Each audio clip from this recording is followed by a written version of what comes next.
Jusqu'où le sacrifice de soi? À dire à une majorité populaire l'intérêt de préserver les terres agricoles et naturelles, quand cette majorité voit dans les grands travaux qui les recouvrent les signes de sa prospérité. La mort, les blessures, citoyens en manifestation, mais aussi pendant leurs préoccupations engagées à créer les moyens de protéger le foncier agricole et naturel dans leur pays. Si le rapport de force juridique est souvent déséquilibré et à l'avantage des porteurs de projets, du fait de leur puissance financière et de leur qualité d'initiés, la majorité populaire est-elle possible à gagner par l'idéation politique et le débat public?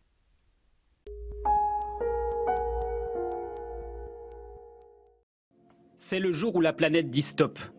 Depuis aujourd'hui et jusqu'à la fin de l'année, elle va vivre à crédit. En clair, les humains ont consommé en seulement 8 mois la totalité des ressources que la planète peut renouveler en 1 an.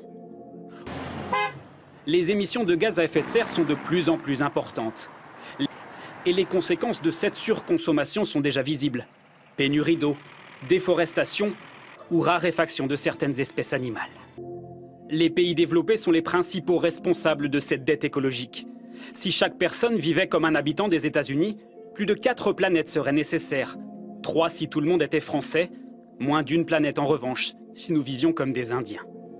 Les solutions, selon les associations écologistes, limiter ses déplacements, consommer moins de viande et éviter le gaspillage.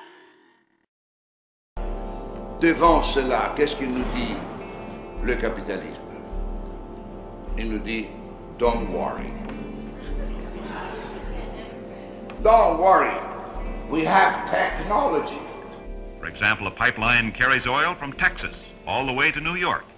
The crude oil also is carried to the refineries by train, by ship, and by tank trucks. Crude oil must be changed. La technologie salvatrice. On va pomper dans l'eau de mer pour la transformer en eau douce. Il n'y a plus d'eau douce. Don't worry. Il n'y a que le capitalisme qui peut faire maintenant la révolution verte. Il n'y a que la finance privée. Parce que si la finance privée n'est pas stimulée à investir pour faire une nouvelle molécule plutôt que faire la molécule qui pollue, faire la molécule qui ne pollue pas, utiliser la cellule qui permet de faire des procédés qui ne sont pas polluants, qui ne détruisent pas les écosystèmes, s'il n'y a pas la finance privée qui les fait, il n'y aura pas d'économie soutenable. Il n'y aura pas de développement soutenable. Donc, le développement soutenable égale capitalisme mondial en croissance.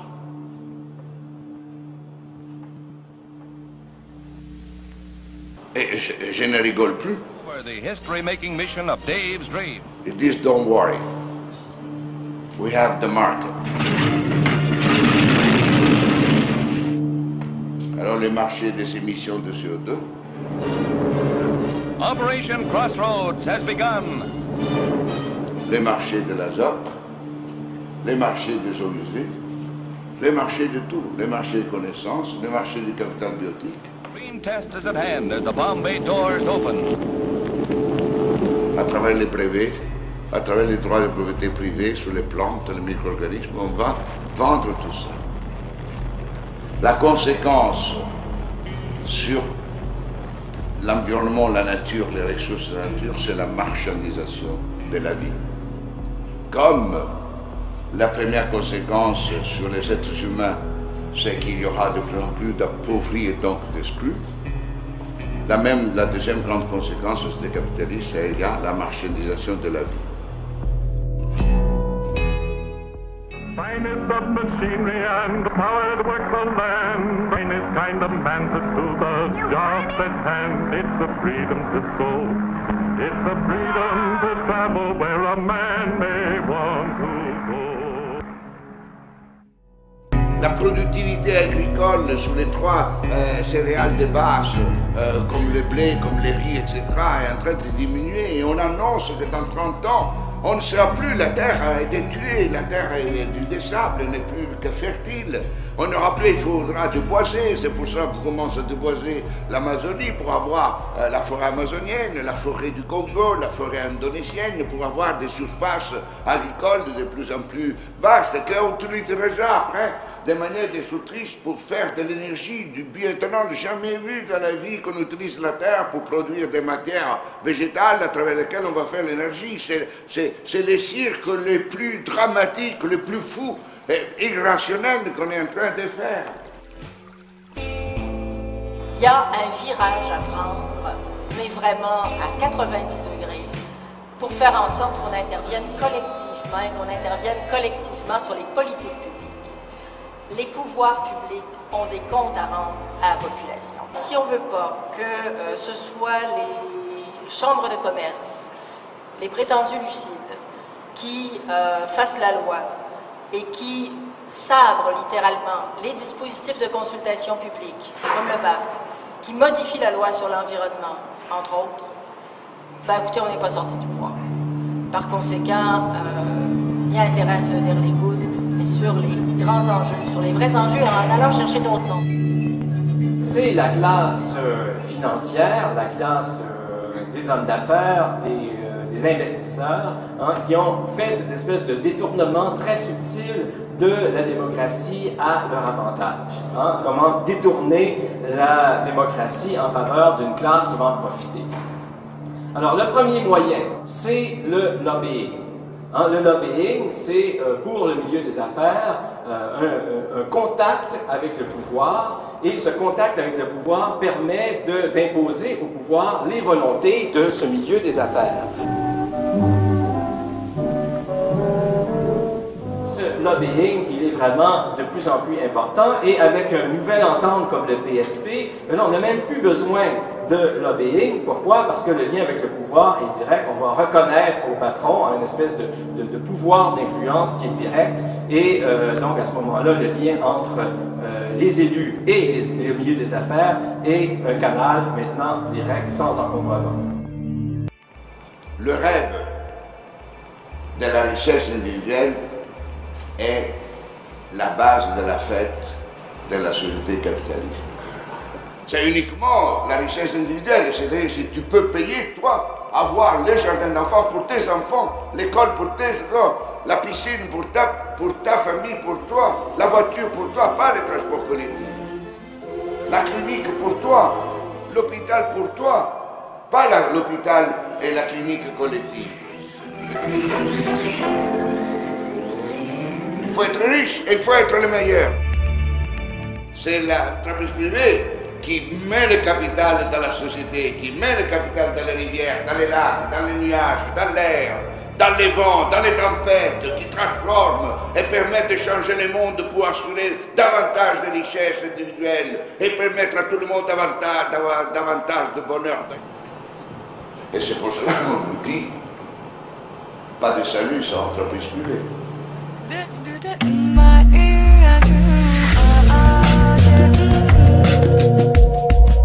Ce qui est extraordinaire, c'est que nous pouvons dire que le système capitaliste, pour fonctionner et pour permettre au nombre petit des aristoches, des meilleurs, des plus forts, des plus compétitifs, de devenir riches, doit nécessairement créer l'appauvrissement du plus grand nombre.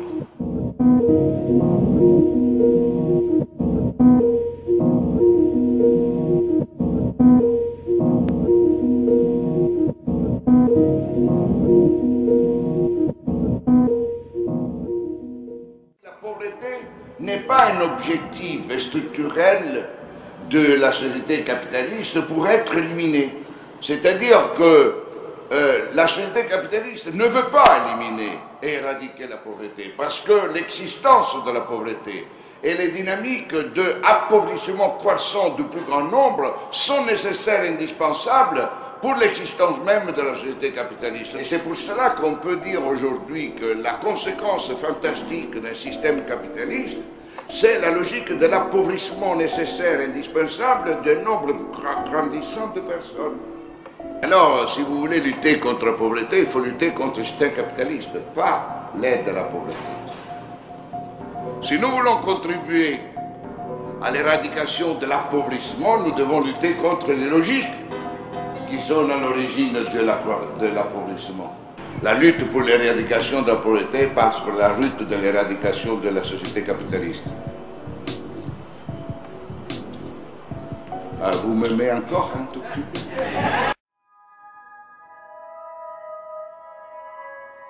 Dernier sondage réalisé par l'Institut Ipsos. En attendant, les résultats communiqués par le ministère de l'Intérieur, vous le voyez, Emmanuel Macron en tête, 23,9% devant Marine Le Pen, 21,7%. Vous voyez donc qu'il s'agit toujours d'estimation. On va voir également les autres candidats de cette élection présidentielle. François Fillon, 20%, Jean-Luc Mélenchon, 19,2%. C'est serré derrière. Benoît Hamon, 6,3%. Autour des 5%, Nicolas Dupont-Aignan. Et puis ensuite, tous ceux qui ont donc été surnommés les petits candidats durant cette campagne, Jean Lassalle et Poutou, autour d'1%. Derrière, François Asselineau, Nathalie Arthaud et Jacques Cheminade.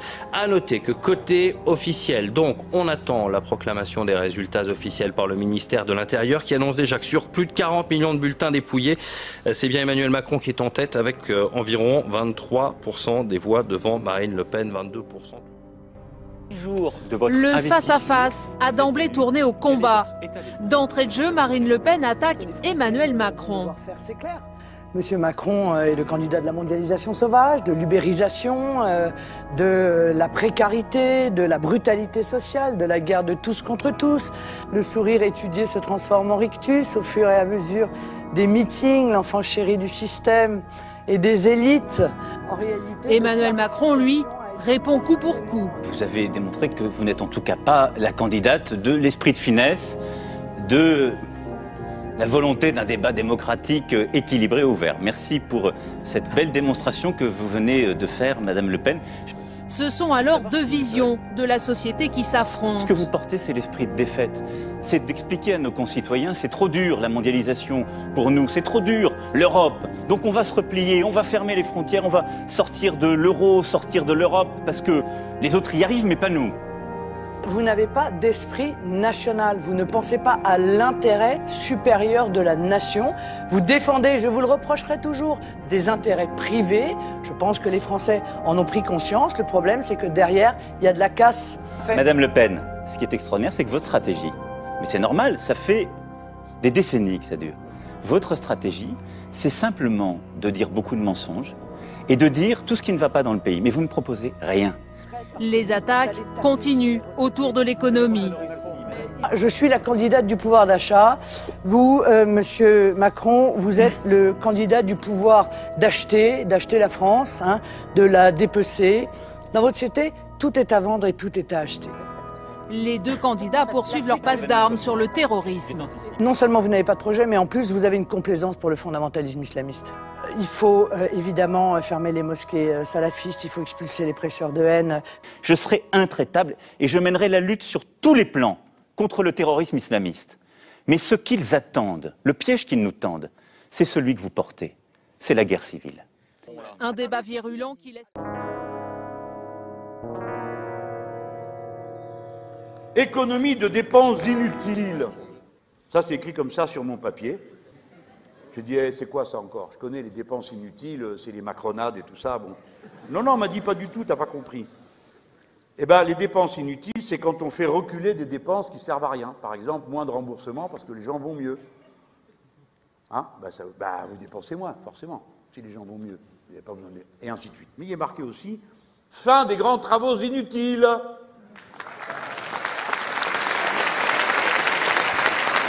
L'aéroport Notre-Dame-des-Landes, vous en pensez ce que vous voulez, mais avec moi, c'est fini. Benoît Hamon, que décidez-vous sur le projet d'aéroport Notre-Dame-des-Landes, sous-entendu si vous êtes demain président de la République? On arrête, on recommence? Donc, puisqu'il est dans la loi travail, dans la nouvelle loi travail, on garde ce qui est bien, le droit à la déconnexion, le compte pénibilité, mais on enlève ce qui facilite le licenciement et ce qui baisse le tarif des heures supplémentaires. C'est pour faire une petite précision. Notre-Dame-des-Landes, faut-il entreprendre les travaux? Je suspendrai la déclaration d'utilité publique. Je considère qu'au regard aujourd'hui des données, des études qui ont été produites par le ministère de l'Environnement, ce chantier est aujourd'hui un chantier qui crée plus de discorde et de désordre qu'il n'apportera de perspective économique. Malgré le référendum et les 30 décisions de justice que je prendrai.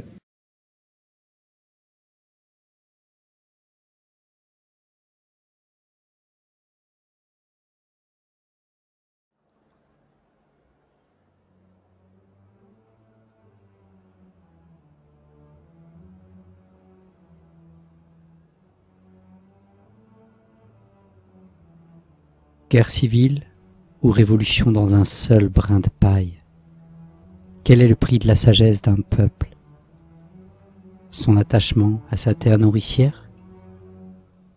Chercher chemin, évolution, marche, dialogue, œuvre, élan, invitation, qui progresse vers un meilleur partage du bien social et sa constitution sage. J'ai suivi notre campagne présidentielle française par ma lecture vidéo des publications de M. Hamon et associés, candidat élu aux primaires socialistes pour représenter le Parti socialiste. Était-ce la quête d'un socialisme réel dans sa temporalité et sa territorialité qui commença, essayant de retrouver la voie du progrès social, intelligent, réel, dit en vérité, honnêtement, soit répondant à ces deux questions. La question de qu'est-ce que nous avons, qui ressort de la réalité économique et écologique, et la question de notre activité, de sa modalité, de ses possibles solidaires, soit la taxation des licenciements autant que des machines et des ordinateurs, en cause dans la disparition de nombreux emplois, et aussi la réduction du temps de travail, et même le financement du revenu universel, faisant naître à chacun le droit, sémantiquement, politiquement, légalement, socialement, de créer du possible progrès social et écologique, indépendamment de l'économie officielle et de ses aléas courtiers. Jean-Luc Mélenchon est un marcheur expérimenté dans ce chemin en désaveu des tauliers du PS, dont ces messieurs Valls, Le Drian, Collomb et combien d'autres rejoignirent Emmanuel Macron en dépit des primaires socialistes. Benoît Hamon, lié à Yannick Jadot pour Europe Écologie Les Verts, et Jean-Luc Mélenchon ne s'unirent pas, ni les Républicains avec le Front National.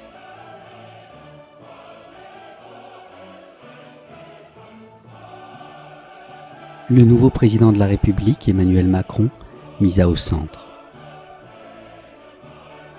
Créer du commun social par le seul marché économique et par le caractère transactionnel de la communication, ne crée-t-il pas de la distinction sociale, de la différenciation de droits, à terme de l'exclusion?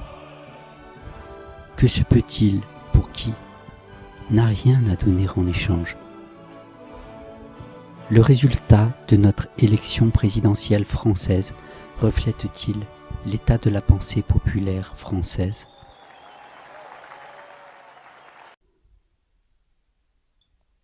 Existe-t-il un conventionnalisme fébrile, potentiellement violent, revendicatif de soi en tant qu'égrégore, en tant que communauté constituée? La France, et toute communauté nationale ou autre, jusqu'à toute individualité, est-elle faite de sa capacité transactionnelle constituée dans le commun du monde, et seulement ça? Cet attribut de puissance et d'autodéfense, lisible, quantifié dans l'activité économique mesurée, comme si tout dépendait de la mise en réalité sociale et psychologique publique et individualisée de l'information. Information devenant l'outil premier de contrôle de tout sujet et personne. Le succès de l'entreprise, de l'accroissement économique, est aussi la part prise à soi et pour soi du porteur de ce succès, et de ce qu'amène l'acceptation de l'autre quant à la volonté exprimée de l'entreprise initiée. Vendre, faire accepter un prix, se faire obéir, c'est rendre utile, vrai, inévitable, l'information donnée à l'idéation de son public cible quant à cette information. La prise d'ascendant et de pouvoir, la conquête de marché, la conquête comme la croissance économique, semble reposer sur la part prise sur la volonté d'autrui, sur la détermination de sa propre liberté. Parfois, le plus souvent, au nom des valeurs de l'égrégore représenté, qui conquiert, impose sa volonté, ses valeurs, ses protocoles comportementaux, au champ de la liberté de ceux qui sont sur son territoire de conquête. Essentiellement motivé par le pouvoir et la prise d'ascendant sur autrui, comme étant l'unique définition et garantie relative de la sauvegarde tant de sa propre volonté, de sa propre liberté, de sa propre sécurité. Qui peut dire si à ces fins dits légitimes, la tricherie n'intervient pas, sachant que le propre de la tricherie est d'être indécelable. Conventionnalisme, attribut de puissance et d'autodéfense lisible, quantifié dans et par l'activité économique mesurée. Mesurée et conçue par quels moyens? La comptabilité, la financiarisation de toute utilité, nécessité, bien et service, et ces outils de calcul numérique, informatique. Mais ensuite, il y a aussi la parole publique, commerciale, politique, autant de leviers d'influence qui passent par le langage, fait art de musicien et de sculpteur de l'émotion des masses, autant qu'individuelle. C'est l'influence par les affects de la pensée collective et individuelle. C'est aussi par l'effet de groupe, l'effet de masse, que s'obtient cette influence. Comptabilité, financiarisation, informatique, mathématiques, numérique, psychologie, sociologie. Les arts du pouvoir et de la prise d'ascendant progressent encore et encore, depuis la découverte du fer et du feu. Si on veut aspirer à vivre en paix, il vaut mieux répartir la richesse. Et il faut remettre à plat un modèle économique, mais qui n'est pas un modèle qui partage. Ce n'est pas un modèle qui préserve, c'est un modèle qui épuise les ressources et c'est un modèle qui concentre les richesses. Vous savez, Edgar Morin, il analyse très bien la situation, parce que la crise qu'on traverse, elle est plus profonde qu'une simple crise politique. D'ailleurs, si c'était qu'une crise, il y a longtemps qu'elle serait derrière nous. Il dit, nous sommes technologiquement triomphants et culturellement défaillants. Et c'est bien ce qui exacerbe et qui irrite les gens, c'est que les moyens sont là, qu'il n'y ait pas suffisamment d'humains, que nous ne profitions pas d'ailleurs d'une campagne présidentielle pour redéfinir ensemble une vision, ce qui appartient au progrès, ce qui n'appartient pas au progrès, parce qu'on confond sans arrêt progrès et performance. Certes, je ne pense pas qu'on ait fait cet exercice-là. Mais la redistribution dont vous parlez, pardon de vous le dire, elle n'est pas si évidente que ça. Déjà, à l'échelle du monde, vous avez 1% qui concentre 93% de la planète. Là, je parlais vraiment de notre pays. Enfin, même à notre échelle, est-ce qu'il y a une certaine équité dans la redistribution et dans l'effort et dans la solidarité? Quand vous avez un pan entier de l'économie qui s'est organisé en toute légalité, mais en toute immoralité pour échapper à l'impôt ou à une partie de l'impôt, notamment par ce qu'on appelle l'optimisation fiscale, est-ce que vous pensez que ça, c'est pas une forme de violence? Éloigner la corruption de l'information. Arriver à une culture populaire propre, à une culture de la simplicité honnête, à une construction écologique et socialiste de la communauté France, l'agriculture en socle de construction sociale, populaire, économique, politique. Est-ce là le propos de M. Mélenchon et de M. Hamon? M. Macron fut photographié feuilletant ce livre sur l'agriculture permanente et naturelle, la révolution dans un seul brin de paille.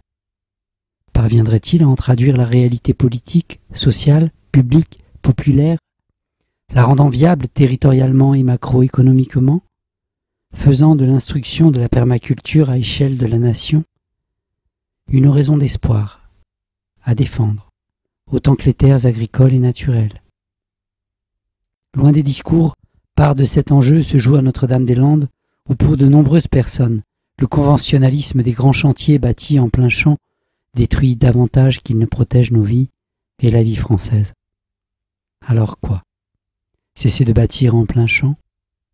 Bâtir sur l'existant? Ne plus sacrifier à l'histoire les espaces agricoles et naturels? Qui sait? Enquête édifiante ce matin, 100% des enfants sont porteurs de perturbateurs le endocriniens. sujet santé et environnement. 100% des enfants, qu'ils vivent en ville ou à la campagne, sont contaminés par les perturbateurs endocriniens. C'est une enquête de 60 Mais millions. voilà un sujet majeur, le sujet santé-environnement. Le XXe siècle a été le siècle de l'hygiène bactériologique. Le XXIe siècle devrait être le siècle de l'hygiène chimique. On sait bien qu'il y a des relations de cause à effet monstrueuses et tragiques dans l'émergence de nouvelles pathologies entre la dispersion de produits chimiques dans notre alimentation, dans la vie quotidienne. C'est un sujet passionnant. On l'a vu avec tous les pics de pollution. Les Français sont en attente qu'il y ait une réponse et une stratégie pour lutter contre ça. Le sujet santé-environnement a été effleuré. Le sujet biodiversité, alors là, j'en parle même pas, la biodiversité. On n'ose même plus en parler parce qu'en s'intéressant aux autres êtres vivants, ça voudrait dire que nous ne nous intéressons pas à l'humain. Je rappelle quand même qu'on n'a pas deux cœurs. On n'a pas un cœur pour les autres êtres vivants et un cœur pour l'humain. Tout ça procède de la même sensibilité.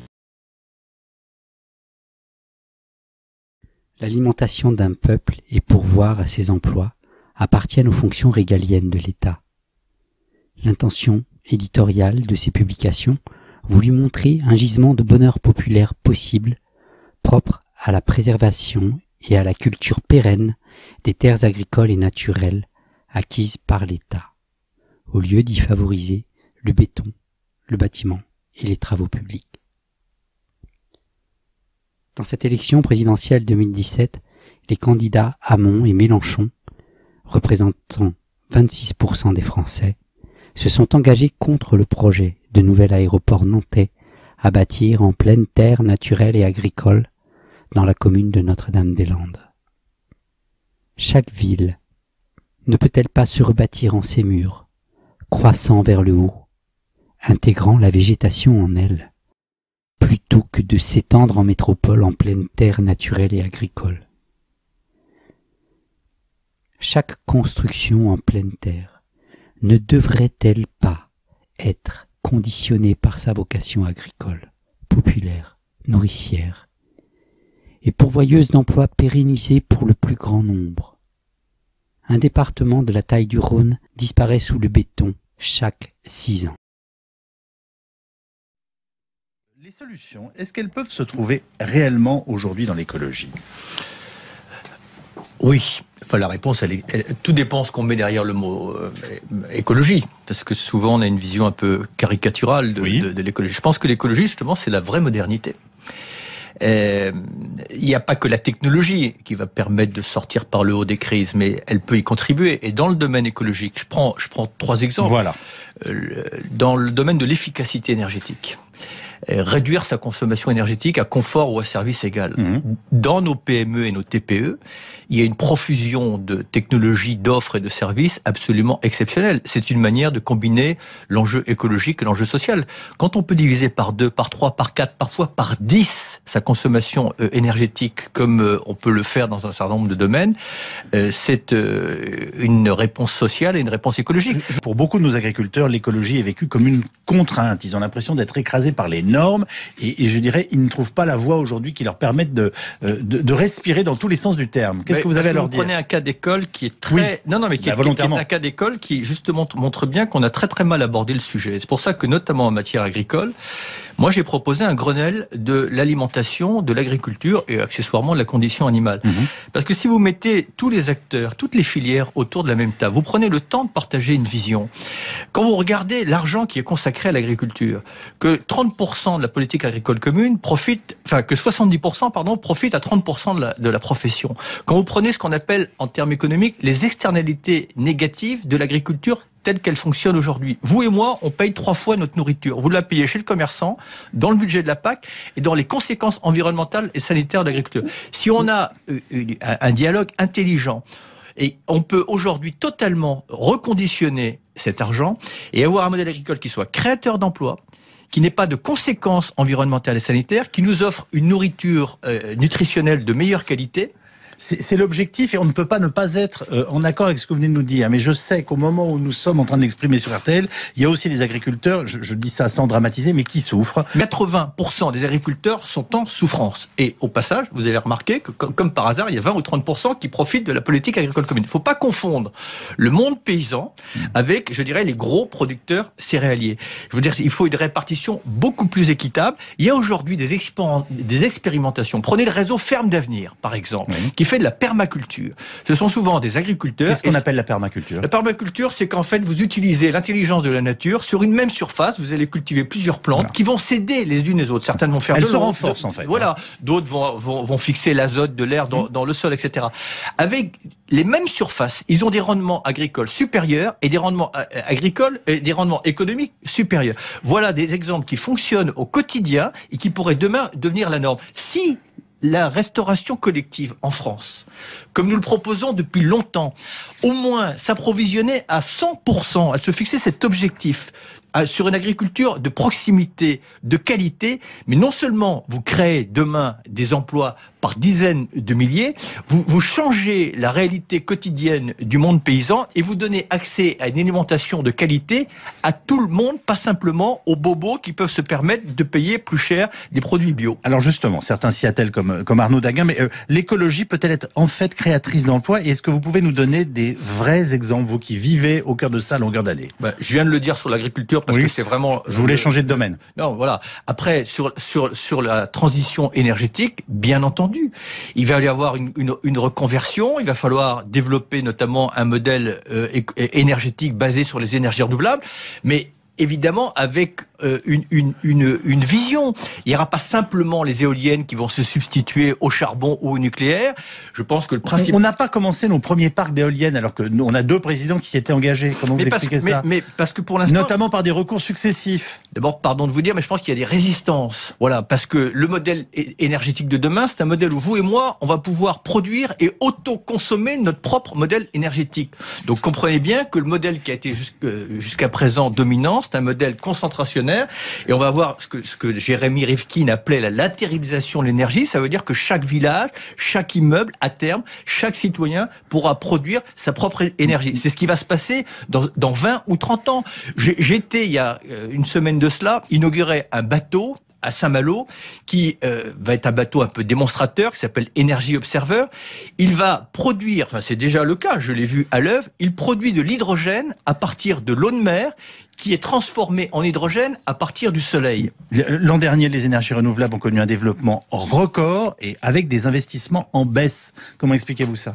Alors, je peux donner 2 exemples. Et je rappelle que vous aviez organisé une campagne qui liait transition énergétique et emploi qui s'appelait My Positive Impact. Vous connaissez, je reviens juste 2 secondes à l'agriculture, le taux de croissance du bio cette année, 37%. Vous connaissez un secteur où il y a 37%, sauf que le problème, c'est que d'où viennent la plupart des produits? Pas de France, parce qu'il n'y a pas suffisamment de surface agricole. Voilà un exemple d'aberration. Ça rejoint ce que vous venez de dire. Il y a une demande de plus en plus importante pour développer les énergies renouvelables, mais les investisseurs, pourquoi est-ce qu'il fallait mettre un prix au carbone? Parce qu'à partir du moment où vous avez un prix du carbone évolutif, les investisseurs privés se désinvestissent de l'économie carbone et petit à petit vont dans les énergies renouvelables. Visiblement, la demande vient des Français, mais par exemple, l'écologie a été extrêmement absente du débat de la présidentielle. Comment vous le vivez? Je le vis avec même plus une tristesse. Très sincèrement, une énorme colère quand je vois la situation écologique du monde entier. Pas simplement, alors évidemment, la disparition de la biodiversité qui fond comme la neige au soleil, bien entendu, mais la raréfaction des ressources, la perte des terres agricoles, les sujets de santé et environnement. Alors je dis pas qu'elle était absente. J'ai identifié notamment 3 candidats qui ont une approche un peu plus exigeante de l'écologie. Mais quand je vois on peut dire Macron, Hamon, Mélenchon, il faut être objectif. Mais quand je vois que la droite a toujours une forme d'aversion sur un sujet qui conditionne tout le reste, c'est vrai que ça me met en colère parce qu'il devrait y avoir une émulation positive et constructive. Et très sincèrement, entretenir une division politicienne sur un sujet aussi fondamental au moment où, très sincèrement, l'humanité est menacée dans ses fondamentaux, moi, ça me met excessivement en colère. Entre compétition et légitimation de soi, l'égoïsme est-il la première idéologie? Monde, société, communauté d'intérêt. L'intérêt général est-il ce rapport comptable de l'utilité sociale et économique, sanctionnant tout, minéral, végétal, animal, humain. L'écologie devrait être une conscience et non pas un parti. Je suis reconnaissant à ceux qui, malgré tout, mettent dans la scène, dans la sphère politique, l'écologie, mais l'écologie c'est une conscience. Ça devrait être enseigné dès tout petit à l'enfant qu'il doit tenir compte que la vie, il doit la vie à la vie. Problème d'éducation. Voilà. Vous aviez été candidat en 2002, vous n'aviez pas recueilli les 500 signatures. Quel était l'objectif de cette candidature ? L'objectif de la candidature, c'était de saisir une opportunité d'une écoute nationale pour mettre en avant justement les problématiques les plus graves et les plus importantes. C'était pas une question de gauche ou de droite, c'est une question surtout, est-ce que nous sommes dans une société qui vaut la peine? Aujourd'hui, on est dans une société de l'abondance et on consomme des anxiolytiques en veux-tu, en voilà. On n'a même pas réussi à mettre de la joie dans cette société. Cette société est anxiogène, cette société est difficile, cette société détruit, cette société n'apporte pas vraiment un bonheur d'exister, au point que la question sera, existe-t-il une vie avant la mort? Après la mort, on n'en sait rien. Mais existe-t-il une vie avant la mort? Ça s'appelle pas vivre ce que nous vivons actuellement.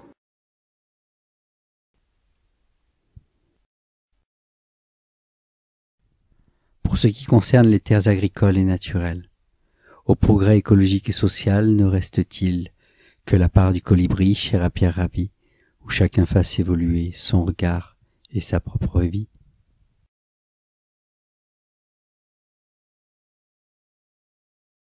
Ma toute première Z, c'est la Z de Décide. C'est des gens qui m'ont pris sous leur aile, qui m'ont protégé, qui m'ont défendu et qui m'ont jamais lâché.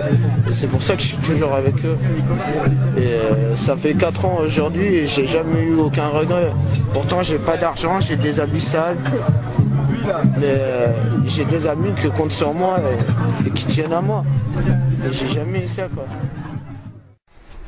Donc, qu'est-ce qu'une ZAD? Une ZAD est simplement une zone à défendre, une zone de nature plutôt à défendre pour les vrais intérêts publics qui sont, contrairement à ce que vont nous faire croire, les vrais intérêts publics ne sont pas un nouveau stade géant alors qu'on en a déjà un, ne sont pas un nouvel aéroport géant alors qu'on en a déjà un, ne sont pas un barrage, ne sont pas ce genre de choses.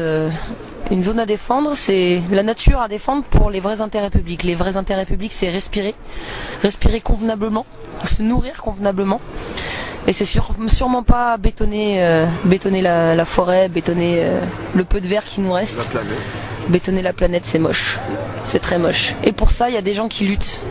Il y a des gens qui luttent tous les jours, il y a des gens qui luttent au quotidien, il y a des gens qui luttent ponctuellement. Rien n'est obligatoire dans la lutte. On fait avec son cœur, on fait comme on veut. Et les gens qui luttent quotidiennement contre ce genre de grands projets inutiles, imposés et destructeurs, souvent sont taxés de parias, sont taxés de parasites sociétaires, etc. Alors que ce sont en fait des gens qui sont assez clairvoyants. Mais quand on est trop clairvoyant dans la société individualiste dans laquelle on vit, eh bien on se retrouve enfermé. Alors pour quelques heures, des fois seulement en garde à vue, puis un peu plus gravement en prison, et encore plus gravement en HP. Donc en ce moment même, par exemple, il y a un ami très cher de la lutte qui est Pétoff, Éric Pététin, ou l'Indien pour les intimes, qui s'est retrouvé en HP pour simplement avoir rendu hommage à certaines personnes de chez Charlie Hebdo qu'il connaissait personnellement. Et donc il s'est retrouvé 24 heures en garde à vue, puis comparution immédiate, et ensuite en HP pour minimum 1 mois. Au début ça se passait bien, puis désormais là ça se passe un peu moins bien parce qu'il a eu un petit excès selon eux de révolte. Alors que c'est quelqu'un de très pacifiste, certes qui sait s'énerver, mais qui est très pacifiste, qui n'est absolument pas violent. Et du coup ils sont en train de le gaver de médoc, donc les camisoles chimiques, etc. Donc c'est pas du tout le seul dans ce cas, parce qu'on enferme les gens, on les abrutit de médicaments pour qu'ils se taisent, et pour tout simplement les faire rentrer dans un mode de vie où ils n'ont pas envie d'être, où personne vraiment n'a envie d'être. C'est le gros malaise de cette société, tout le monde croit qu'ils sont heureux avec leur confort matériel, et au final c'est ce qui nous abrutit de conneries et de médicaments pour faire croire qu'on est bien, alors que c'est ça qui nous rend mal. C'est le système de consumérisme qui nous rend mal.